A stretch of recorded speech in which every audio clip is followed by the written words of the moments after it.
그분이 정상적으로 일해서 받은 월급을 뇌물이다라고 얘기하고 그 뇌물의 최종 수수자가 문재인 대통령이다라고 얘기하는 이 과정들이 네. 상식적인가라고 볼 필요가 있겠다라는 부분들이고요. 앞으로 이 부분은 굉장히 법적 다툼을 치열하게 해야 할 부분인데 문재인 전 대통령이 대통령으로서의 이 직무 범위가 상당했다면 그렇다면 똑같은 논리로 김건희 여사의 명품백 수수 문제도 윤석열 대통령의 직무 범위와 같다라고 본다면 이 부분도 문제 삼아야 되는데 검찰이 그렇게 했습니까? 그렇게 하지 않았습니다.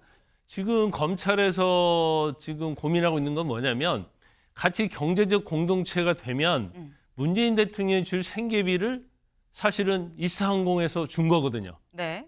그러니까 대통령이 직접 뇌물을 받은 것이 되는 겁니다.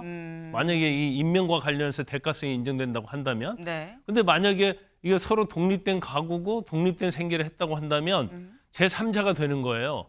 그래서 제3자 뇌물죄가 되는데 검찰 딸 자택 압수수색 영장에 피의자 문 전 대통령 적시입니다. 네. 저희 아까 일면 소개에 나왔었죠. 네. 문재인 전 대통령을 검찰이 이 중진공 이사장 이 임명 의혹 더불어서 문재인 전 대통령의 전 사위 특혜 채용 의혹과 관련해서 문재인 전 대통령을 피의자다라고 이미 규정을 하고 있다라는 겁니다. 관련해서 문재인 정부 때 이 국정기획실장이었었죠. 윤건영 의원 어제 기자회견을 했어요. 들어보시죠. 목표와 목적은 분명히 드러났다고 생각합니다. 지난 3년 동안 그렇게 먼지 털듯이 탈탈 틀었는데도 나온 게 없는 상황에서 그 목적과 목표가 분명히 문재인 전 대통령에게 향하고 있다. 문재인 전 대통령께서 좀 어떤 말씀이나요? 아니면 소통하신 게 있는지 좀 여쭤볼게요. 문재인 전 대통령에게는 실무 차원에서 보고를 드렸습니다. 양산 평산마을 비서실에서 보고를 드렸고 대통령께서는 특별하게 말씀을 주시진 않았습니다. 다만 그 마음을 헤아려 보건대 대단히 안타까워하지 않을까 싶습니다. 네, 지금 강하게 반발하는 메시지를 냈죠. 문재인 전 대통령이 뭐라고 하시던가요? 라는 기자의 질문에 뭐 보고는 드렸지만 따로 특별히 말씀을 주시진 않았는데 내가 미뤄 짐작컨대 굉장히 안타까워하지 않으실까라고 생각을 한다. 근데 이건 윤건영 의원의 생각인 거죠. 네, 문재인 전 대통령은 사실 아무 얘기를 하지 않았다라는 겁니다. 근데 사실 가끔은 침묵 자체가 곧 메시지가 되기도 하거든요. 김진욱 대변인님, 또 문재인 정부 때 청와대 계셨었는데 문재인 전 대통령의 침묵은 어떻게 해석을 해야 되는 겁니까? 뭐 여러 가지로 해석할 수 있습니다만 뭐 윤건영 의원처럼 안타깝게 해석할 수도 있고요. 또 하나는 제가 볼 때는 좀 매우 불쾌할 것 같아요. 불쾌하고 싶으시다. 왜냐하면 어떤 정말 사법 처리를 받아야 할 만큼의 범법 행위를 저질렀다면 당연히 받아야죠. 제가 청와대에 있을 때 저 네 글자가 춘풍추상이었습니다. 예, 남에게는 관대한 봄바람 같고 내게는 가을 소리처럼 매섭게 하는 그런 모습을 가지고 국정을 운영해 왔는데 과연 내가 지금 이 상황 속에서 이렇게 무슨 마치 피의자로 적시되고 뇌물을 수수한 것처럼 이렇게 나를 모욕 주고 망신 주려고 하는 이 검찰의 행태에 대해서 기분 좋겠습니까? 당연히 불쾌하지 않을까라는 생각이 들고요. 지금 어제 좀 전에도 저희 윤건영 의원이 말씀하셨습니다만 이 모든 과정이 문재인 대통령을 사법적으로 올가매기 위한 그런 빌드업이었다. 이제까지 뭐 처음에는 이상직 전 의원의 중진군 이사장 취임 문제가 문제가 있었다든지 아니면 그 대가로 전 사위인 서모 씨에게 자리를 태국에 있는 전무 자리를 줬다든지 뭐 이런 정도였는데 이제는 그분이 정상적으로 일해서 받은 월급을 뇌물이다라고 얘기하고 그 뇌물의 최종 수수자가 문재인 대통령이다라고 얘기하는 이 과정들이 상식적인가라고 볼 필요가 있겠다라는 부분들이고요. 앞으로 이 부분은 굉장히 법적 다툼을 치열하게 해야 할 부분인데 문재인 전 대통령이 대통령으로서의 이 직무 범위가 상당했다면 그렇다면 똑같은 논리로 김건희 여사의 명품백 수수 문제도 윤석열 대통령의 직무 범위와 같다라고 본다면 이 부분도 문제 삼아야 되는데 검찰이 그렇게 했습니까? 그렇게 하지 않았습니다. 이것이 바로 검찰이 가지고 있는 불공정의 잣대다 이런 말씀드립니다. 네. 지금 굉장히 세게 말씀을 하셨어요. 검찰이 불공정한 잣대로 지금 수사하고 있는 거 아니냐. 처음부터 답정너로 표적은 문재인 전 대통령이었던 거 아니겠느냐라는 지금 말씀을 하셨는데 지금 문재인 전 대통령을 피의자로 적시한 게 어디에서 적시를 한 것이냐. 딸 다혜 씨의 집, 사무실 등등을 압수수색한 압수수색 영장에 피의자 문재인 전 대통령이라고 적혀 있었다라는 거죠. 다음 기사 볼까요? 문다혜 집, 사무실, 별장을 검찰이 전방위로 일제히 압수수색을 했다라는 겁니다. 우리가 기억하는 문재인 전 대통령의 딸 다혜 씨의 모습은 사실 이거죠. 영상으로 좀 보고 오시죠.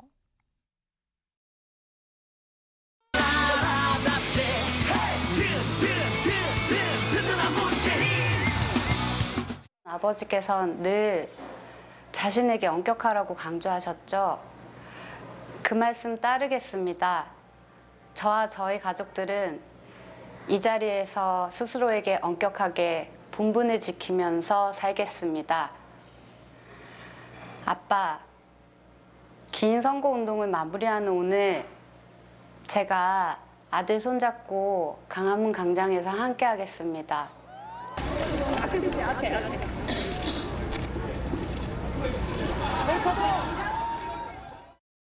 네, 19대 대선 이 선거운동 마지막 날이었던 걸로 기억을 합니다. 광화문에서 이 영상 편지가 끝나고 손자의 이 손을 잡고 아들의 손을 잡고 이제 문재인 전 대통령을 이제 와락가서 올라가서 끌어 안아주는 다혜 씨의 모습을 같이 봤는데 다혜 씨가 SNS에 이런 글을 올렸어요. 네. 아무도 없는 숲속에서 커다란 나무가 쓰러졌다. 콩소리가 낫겠는가 안 낫겠는가. 그 개구리가 되어보면요. 머리는 빙빙 돌고 몸은 늘어져 가고 숨은 가늘어지는데도 그 돌을 누가 던졌을까? 왜 하필 내가 맞았을까? 그것만 되풀이하게 됩니다. 라는 글을 올렸습니다. 이게 사실 한 드라마의 대사예요. 근데 드라마를 본 사람도 있고 못 본 사람도 있을 수 있겠죠. 근데 일단 요 내용만 딱 봐도 김수민 의원님. 다혜 씨가 나 억울해요 라고 얘기를 하고 있는 걸로 보입니다. 네, 왜 하필 내가 맞았을까라고 했을 때는 전직 대통령의 딸이다라고 하는 본인의 처지가 네. 간접적으로 부각이 되는 것이고 그 돌을 누가 던졌을까라고 했을 때 이제 현재 수사를 하고 있는 검찰이 지목이 될 수밖에 없는 거겠죠. 그러니까 이 글은 사실 굉장히 우회적이고 어떻게 보면은 글쎄요 이게 의도된 메시지였다라면 굉장히 치밀하고 전략적이었다라고까지도 볼 수 있는 것인데 일단 정치적인 성격이 그렇게 안 드러나는 그런 단어 선택들을 하면서 이제 이 수사는 정치 보복이다 뭐 이렇게 표현을 하고 있는 것 같습니다. 일단은 근데 이제 여기에서 드러나는 부분은 일단 피의자로서 반박할 것들이 많이 있을 것 같고 또 네. 최근에도 윤건영 의원을 포함해서 민주당의 이제 친문계 의원들이 대신 나서가지고 많은 검찰 수사에 대한 비판을 하고 있는데 이제 사실 뭐 대통령의 딸 이런 뭐 어떤 공적인 책무를 떠나서 일반 시민으로서도 이제 검찰의 수사에 대해서 반박할 것이 있으면 좀 직접적으로 하는 것 이것도 이제 앞으로는 좀 해 주셔야 될 것이 아닌가 싶습니다. 그러니까 시민들은 현재 이 사안을 지켜보고 있는 그런 부분이 있고 네. 수사의 필요성이라는 게 일반 시민들이 봤을 때 바로 이게 필요성이 있다 없다 이걸 좀 판별하기는 어려운 측면들이 있습니다. 결국에는 좀 결과를 놓고 판단해야 되는 측면이 있는데 이런 사회적 시선 때문에라도 이제 당사자가 어떤 이 수사가 잘못됐다면 그 부분에 대해서는 좀 직접적으로 반론을 해서 시민들의 판단을 도울 필요가 있겠고 저는 문재인 전 대통령도 이제는 부담이 있다. 지금까지는 이 사안에 대해서 말을 아껴오고 직접적으로 언급을 하지 않았는데 지금 딸이 먼저 어쨌든 언급을 한 셈이 됐거든요. 네. 이것은 이제 일반 국민들이 보기에도 그렇게 좋은 풍경은 아니에요. 오히려 딸을 좀 아버지가 보호를 하고 전직 대통령으로서 먼저 나서서 직접 반박할 것이 있으면 하는 것 이것이 더 필요해진 게 아닌가 이렇게 보여집니다. 네. 지난 5월에도 이미 수사가 진행되고 있을 때였어요. 그때 5월에도 뭐라고 글을 올렸었느냐. 그들은 저열하게 가도 우리는 품위 있게 가자라는 미셸 오바마의 글을 올리면서 참어린 자 3개를 인이라고 올렸었습니다. 그러면서 그때 이런 글도 올렸죠. 제 가족, 지인 등을 털다가 전세 부동산 계약서까지 영장으로 밀고 가져가더니 중앙지검장으로 깜짝 등장했네요. 그러면서 우리 아들 학습 태블릿 돌려주세요. 라고 글을 올리기도 했었어요. 사실 근데 이걸 보면 이창근 의원님, 사실 이때 올린 글은 직접적이에요. 직접적이고 공개적으로 반박을 하는 건데 이때 올린 글과 어제 주말 동안 이 올린 이 왜 내가 돌을 맞은 건가, 이 돌은 누가 던졌는가를 생각하게 된다는 굉장히 약간 결이 좀 다르거든요. 왜 달라졌을까라는 생각이 듭니다.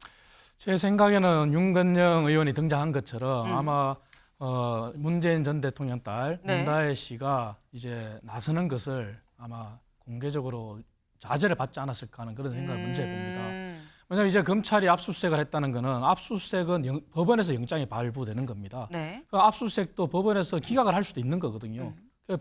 영장이 발부됐다는 것은 그만큼 나름의 정황이 있다는 것이 인정이 된 것이고 그리고 또 다른 어떤 디자인비를 책 디자인비를 2억 원 받았다 하는 그러한 정황도 나오고 있는 상황에서 지금 상황에서 이제는 문다혜 씨 혼자서 나서기가 힘드니 민주당 차원에서 아마 조직적으로 그렇게 대응을 하는 거 아닌가 그런 생각을 먼저 하게 되고요.